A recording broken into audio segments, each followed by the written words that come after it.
წუთში გახდება ცნობილი რა გადაწყვეტილებას მიიღებს ზვიად შარაძე მამუკა ხაზარაძის საქმესთან დაკავშირებით ბადრი ჯაფარიძის სასამართლო პროცესის მსგავსად გადადებს თუ არა სასამართლოს ხდომას იმისთვის რომ გადაწყვეტილება გამოაცხადოს და მისცეს შანსი მამუკა ხაზარაძესაც რომ საბოლოო სიტყვა თქვას ამ სასამართლო პროცესზე. მამუკა ხაზარაძეც დღეს არ ესწრება სასამართლო პროცესს, მან პროტესტის ნიშნად გასულ პროცესზე დატოვა სხდომათა დარბაზი და თქვა რომ სასამართლოს ობიექტურობის მას არ სჯერა. დასკვნით სიტყვას ამბობენ ახლა მამუკა ხაზარაძის ადვოკატები და რამდენიმე წუთში დასრულდება სასამართლო პროცესი.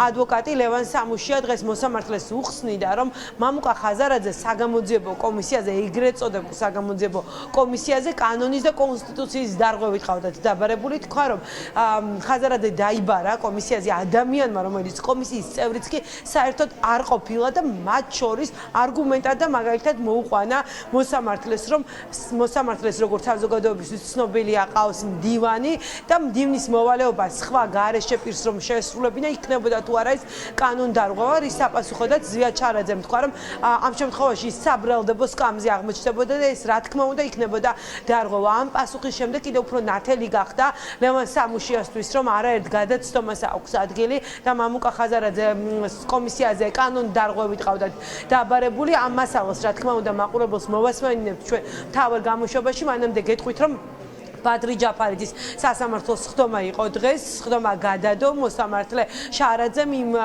მოტივით რომ ბადრი ჯაფარიძე დღევანდელ სასამართლოს ხდომაზე არ იყო, როგორც მოსამართლემ განმარტა, კიდევ ერთ შანსს მისცემენ ბრალდებულს იმისთვის რომ საბოლოო სიტყვა თქვას. საგამოძიებო კომისია ფუნქციონირებს კონსტიტუციის დარღვევით 52 მუხლის. მათში წევრების ნახევარი უნდა იყოს არა კვოტით, არამედ კონკრეტულად გვარით და სახელით წარმოდგენილი ოპოზიციის მხრიდან, რაც არ არის. მეორე, საგამოძიებო კომისიას დაბარების გადაწყვეტილება უნდა მიეღო სხდომაზე, რომელსაც ხელს უნდა აწერდეს თავმჯდომარე და მდივანი. ეს ეწერია კანონში.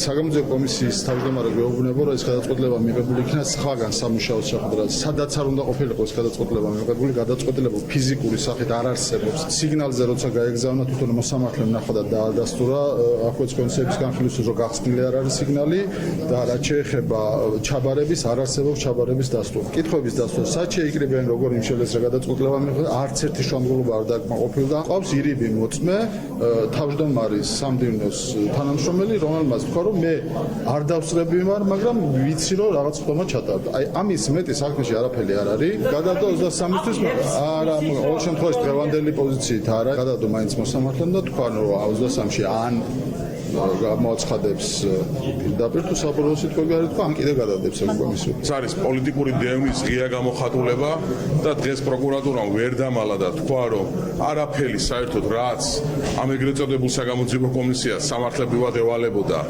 რომ შეესრულებინა არ შეუსრულებიაო და ბოლოს სასამართლოს მისცეთ განაცხადეს რომ მერერა რო არ შესრულდაო. მერერაზე არის საუბარი, იმიტომ რომ არაფერი საერთოდ საქართველოს კონსტიტუცია დარღვეულია, დებულება დარღვეულია, ყველაფერი დარღვეულია. რა გადაწყვეტილებას ამ შემთხვევაში ეს იქნება საპატიმრო გადაწყვეტილება თუ რაც იქნება, მამუკა ხაზარაძე და ბადრი ჯაფარიძის ამისთვის ყველანაირად მზად არიან და არავის არაფერს არ ეშინა. საქმეში არსებული მტკიცებულებები დასტურდება ბრალდებულის მიერ საქართველოს სისხლის სამართლის კოდექსის 359 მუხლით გათვალისწინებული დანაშაულის ჩადენა. შესაბამისად, ბრალდების მხარეს გვაქვს გამომტყუნებელი განჩენის დადგომის მომენტი. მოცემულ შემთხვევაში ჩვენ ასე სასჯელის მოთხოვნას არ ვახორციელებთ, ეს უნდა გადაწყვიტოს სასამართლოს. სასამართლომ უბრალოდ ჩვენი მოთხოვნა იქნება გამომტყუნებელი განჩენის გამოტანა. რაც შეეხება სასჯელს, ეს არის სასამართლოს გადასაწყვეტი საკითხი, შესაბამისად ამაზე ჩვენ მითითებას არ გავაკეთებთ.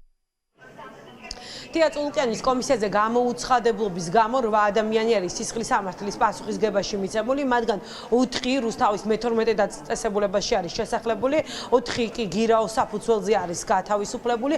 უნდა ითქვას აუცილებლად ის ფაქტი, რომ 23 ივნისს ჩანიშნა მოსამართლე ზვიად შარაძემ ბადრი ჯაფარიძის სასამართლო პროცესი. 23 ივნისს დიდი დღე იქნება საქალაქო სასამართლოში. დილა ზურა ჯაფარიძის განაჩენის გამოცხადებით დაიწყება 11-ის ნახევარზე არის ზურა ჯაფარიძის სასამართლო სასამართლო პროცესი ჩანიშნული 3 საათზე ნიკამელიას სასამართლოს ხდომა, შემდეგ უკვე ცნობილი არის, რომ ბადრი ჯაფარიძის სასამართლო პროცესი და საბოლოო ხდომა იქნება სწორედ ამ დღეს გამოაცხადებს დიდი ალბათობით მოსამართლე პოლიტიკურ ვერდიქტს და არ არის გამორიცხული, რომ მამუკა ხაზარაძის სასამართლო პროცესი სწორედ 23-ში ჩანიშნოს ზვიად შარაძემ, რადგან პრაქტიკა აჩვენებს, რომ მამუკა ხაზარაძისა და ბადრი ჯაფარიძის სასამართლოს ხდომებს ყოველთვის ერთსა და იმავე დღეს ნიშნავს ეს მოსამართლე, სწორედ შარაძე განიხილავს ორივე საქმეს.